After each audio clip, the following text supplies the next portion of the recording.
So now coming to the next topic which is breathing in other organisms. अभी तक हमने देखा human में कैसे हम ब्रीदिंग करते हैं.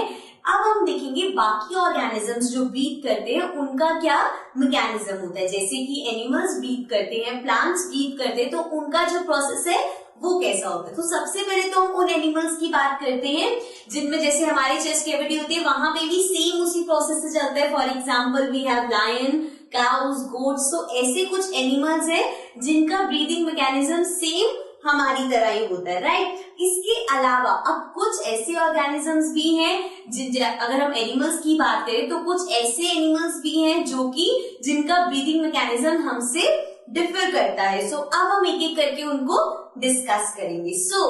सबसे पहले हम यहाँ पे बात करने वाले हैं ब्रीदिंग इन कॉकरोचेस. अब कॉकरोचेस जो होते हैं वो कैसे ब्रीदिंग करते हैं. ऑफ कोर्स वहां पे नोज वगैरह तो नहीं होती जिसकी हेल्प से वो ब्रीदिंग करते हैं, तो वो कैसे ब्रीथ करती हैं. So many insects like cockroaches have small openings called spiracles present on the sides of the body. अब कॉकरोच की जो साइड बॉडी साइड है वहां पे स्मॉल ओपनिंग्स होती है. वो ओपनिंग्स को हम क्या बोलते हैं, स्पाइरेकल्स. ठीक है.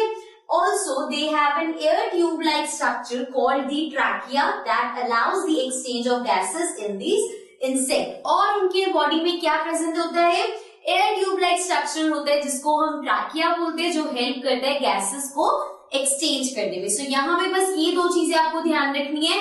एक तो है स्पाइरेकल्स जो कि है स्मॉल ओपनिंग्स, एक है हमारे पास ट्रैकिया जो कि है एयर ट्यूब लाइक स्ट्रक्चर. ठीक है. अब इन दो चीजों की हेल्प से वो breathe in and breathe out कर पाते हैं. The air enters the body through the spiracles. अब जो स्मॉल ओपनिंग्स है उसकी हेल्प से बॉडी में एयर जाती है and diffuses in the cells by the trachea, और ट्रैकिया की हेल्प से वो सेल्स तक पहुंचती है. Okay.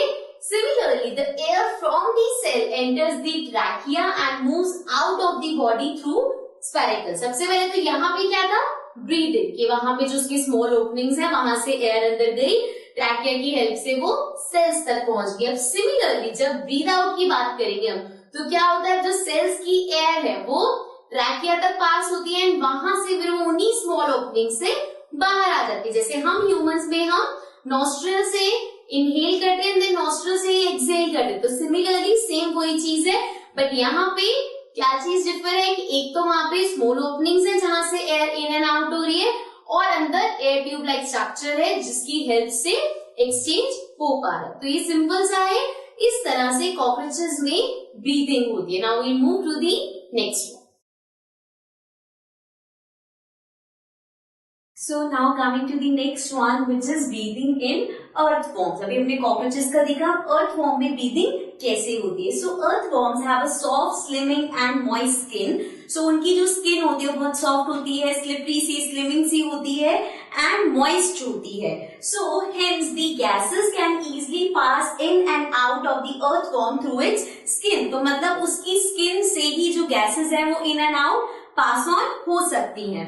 Similarly, frogs also have a slippery and moist skin that can help in breathing. However, frogs contain lungs too. So, earthworm के पास तो सिर्फ यही ऑप्शन है कि जो उनकी बॉडी है वहीं से ही पास होती है गैस इन एंड आउट, लेकिन फ्रॉग का भी सेम है, बॉडी भी ऐसी है, वहां से भी हो सकती है. Otherwise they have lungs also. So जैसे ह्यूमन बींग्स में लंग्स होते हैं, फ्रॉग्स के अंदर भी लंग्स होते हैं, तो वो उससे भी ब्रीदिंग कर सकते हैं. Okay. Now we move to the next one.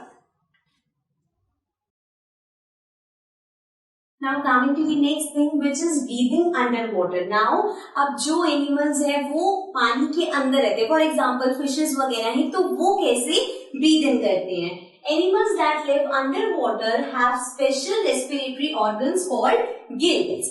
अब जो पानी के अंदर रहते हैं उनकी जो रेस्पिरेटरी ऑर्गन्स होते हैं वो बाकियों से डिफरेंट होते हैं. वो क्यों अलग होते हैं और उनको क्या बोलते हैं, गिल्स बोलते हैं. डिफरेंट क्यों होते हैं, बिकॉज पानी के अंदर ब्रीद इन करना है. आप देखो वैसे हम यूजुअली कहीं पे भी ब्रीद इन कर रहे हैं तो एयर प्रेजेंट है तो ब्रीद इन करना इजी है, but when you are under water तो आपकी पूरी सराउंडिंग में पानी है, तब हम कैसे ब्रीद इन करते हैं, या कोई यहाँ पे हम एनिमल्स की स्पेसिफिकली बात करें तो वो कैसे ब्रीद इन करते हैं. तो सबसे पहले तो हमें पता चल गया कि उनके पास स्पेशल रेस्पिरेटरी ऑर्गन होता है जिसका नाम होता है गिल्स.